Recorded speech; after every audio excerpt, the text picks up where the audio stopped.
Walang pinipiling oras at lugar ang aksidente. It can happen anytime and anywhere. Madalas, hindi handa ang savings para sa emergency fund. Sa isang aksidente lang, pwedeng magbago ang lahat. Bakit nga ba mahalaga na magkaroon tayo ng accident insurance? Unang-una, para magkaroon ka ng emergency fund. Sa panahon ngayon, napakahalaga na mayroon kang accident insurance. Para sa di inasahang accident, maaaring malaki ang magagastos mo sa hospital, gamot, rehabilitation at iba pa. Kung ikaw ay covered ng accident insurance, maaari ang pamilya mo merong matatanggap na pera. Isa ito sa reason bakit madaming Pilipino ang hirap sa buhay dahil sa unexpected accident expenditure tapos wala silang emergency fund. Number 2, to protect your asset at income. Ang reality na nangyari sa buhay ng tao ngayon, magtatrabaho, mag-iipon, at meron hindi inasahang aksidente sa pamilya, maaari ang ipon ang gagastusin.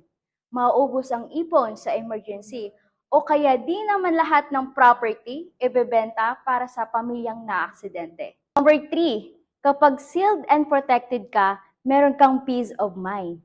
Meron kang protection, meron kang kapayapaan, at yun hindi mababayaran ng pera. Hi, this is Riza Militante. Ang company pala natin is Orbix Victus International. Ang company natin is naka-tie up tayo sa giant company na 60 years na nag-operate. Ito po ay ang Stronghold International. Marami na rin tayo branches, local to international. At kagandahan dyan, register tayo under SEC or Security Exchange Commission. Ang products pala natin is Brown Cell Pro. Ang Brown Cell Pro ay merong iba't ibang benefits. Unang-una is personal accident insurance. Ang personal accident insurance ay may coverage na 500,000. Ito po ay matatanggap ng beneficiary kapag ang digital member is namatay sa aksidente.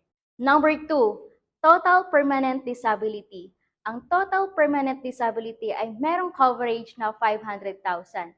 Ito po ay matatanggap ng digital member kapag siya ay na-aksidente at may natamong disablement.